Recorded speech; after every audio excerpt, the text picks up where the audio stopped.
From the cabby's seat. The cabby has his own special place from which he looks at life. His view of people is simpler, perhaps, than the view of a man who does any other kind of work. From the high seat of his cab he looks down upon everybody. People are not important to him unless they wish to go somewhere. Then they're only something to be carried from one place to another.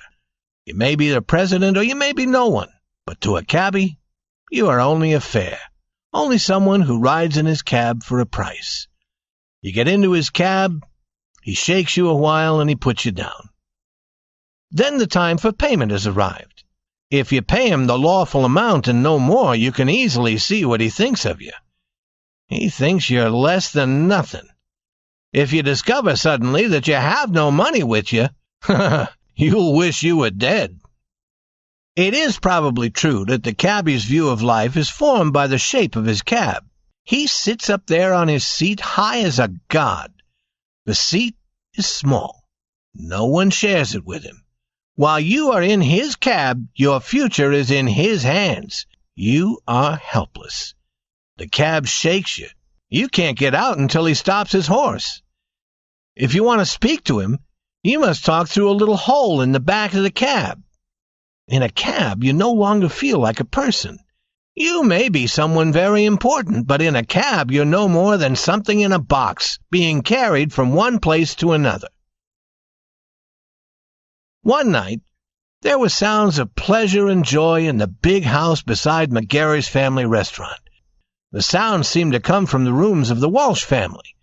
A crowd of interested neighbors stood outside the door. Again and again a waiter came bringing food or drink from the restaurant. The neighbors stood aside every time to let him pass. Then they would move near the door again. And all the time they were talking about what was happening inside. Anyone who listened would have learned quickly and easily that Nora Walsh was being married. After some time had gone by, the happy people started coming out the door. They mixed at once with the neighbors who were standing there. Joyful cries and laughing voices rose in the night air. All this noise was born of the drinks from McGarry's restaurant. At the edge of the street stood Jerry O'Donovan's cab. No cleaner or more shining cab could be found. And Jerry's horse! I tell you, he was fat with good food. Among the moving crowd, Jerry's high hat could now and then be seen. His nose, too, could be seen. It was thick and red, for it had been beaten by fares who wanted to fight. And also now and then his fine green coat appeared. It was easy to see that Jerry had had more than enough to drink. Everyone had noticed it. Out of the crowd in the street, or perhaps from among the people walking past the house, came a young woman. She stopped beside the cab. Jerry saw her there. A fare! He made a sudden move, and 3 or 4 people near him fell down. He himself? No. He caught himself in time and did not fall. Quickly he went up to his seat. When he was there, he was safe. All of McGarry's drink could not throw him down from there. "Step in, lady," said Jerry. The young woman stepped into the cab. The door closed. The crowd on the street jumped away. The horse started, and the fine cab rolled down the street. The horse went fast at first, but after a little time he went more slowly. Then Jerry called down through the hole in the back of the cab. He tried to make his voice soft. He wished to please. "Where will you be going to?" "Any place you wish," was the answer. The voice was happy. It sounded like music. She's riding for pleasure," thought Jerry. Then he said, "Take a trip in the park, lady. It will be cool and fine." "Just as you wish," answered the fare pleasantly. The cab turned towards Fifth Avenue, then went north on that perfect street. Jerry was moved up and down in his seat and from one side to the other. McGarry's drinks moved at the same time and seemed to rise inside his head. He began to sing. Inside the cab, the fare sat up straight on the seat. She looked to the right and to the left at the lights in the houses. It was dark inside the cab, and her eyes were shining like stars. When they came to 59th Street, Jerry was half asleep, but his horse went through the park gate. The horse knew where they were. The horse pulled the cab into the park every night. And the fair sat there as if in a happy dream. She could smell the clean, fresh smell of green leaves and flowers. And the wise animal pulling the cab moved as usual. He was at home here. Jerry, too, tried to do as he did every night. His voice was thick, but he asked the questions that cabbies always ask in the park. "You want to stop at the casino restaurant, lady? I had something to eat.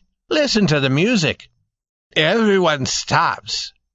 I think that would be nice, said the fare. They made a sudden stop at the door of the restaurant. The cab door opened. The fare stepped out. At once she seemed caught by the wonderful music. The lights and the colors were bright, almost blinding.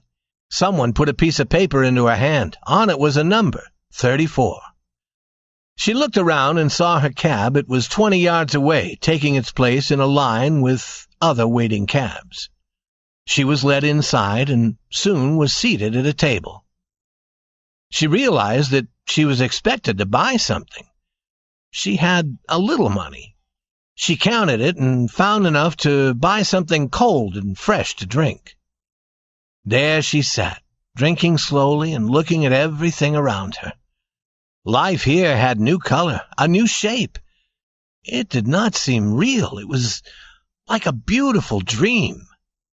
At 50 tables sat people who looked to her like kings and queens. She thought their clothes and jewels were wonderfully rich. And now and then one of these people would look at her. They saw a small woman in a simple dress. They saw a plain face. But on that face they saw an expression of love of life. And the queens wished that they could look the same. While she sat there, 2 hours passed. The kings and queens began to leave. Their cabs rolled away. The music ended. The waiters took everything off the tables near hers. She was sitting there almost alone. Jerry's fare stood up and held out the numbered piece of paper. Is someone going to give me something for this? She asked. A waiter told her that it was for her cab. He said that she should go to the door and give it to the man there. This man took it and called the number. Only 3 cabs stood in line now. The driver of one of them went and found Jerry asleep inside his cab. Jerry spoke a few words in anger and then went up to his seat. He turned the horse and the cab rolled to the door and stopped. His fare entered. The cab turned again and went through the cool darkness of the park, following the street that would lead most quickly to the gate. At the gate, Jerry began suddenly to think. He was still half asleep, but there was a doubt in his mind. There were 1 or 2 things he had to ask about. He stopped his horse, and his voice came down through the hole in the back of the cab. "I want to see $4 before we go any further. Have you got any money?" $4? laughed the fare softly. No, I've only got a few cents with me. Jerry made the horse run. The animal's feet were very loud on the street, but above the noise of the horse's feet, Jerry's voice could be heard. He was full of anger. He shouted at the stars in the sky. He shouted at other cabs as they passed. His words were so bad that another driver hearing them could not believe his ears. But Jerry knew what he was going to do about this fare without money. He knew where he was going. At the building with the green lights beside the door, he pulled his horse to a stop. He opened the cab door and jumped to the ground. "Come on, you," he said, and his voice was hard. His fare came out with the dreaming smile still on her plain face. Jerry took her by the arm and led her inside. He was going to tell the cops what had happened. They would do something about it. A gray-haired cop looked across the table. He and the cabby were no strangers. Jerry began in his loud, hard voice. "I've got a fare here that—" Jerry stopped. He put his hand, reddened by the weather, to his face. The drink from McGarry's restaurant no longer clouded his mind so darkly.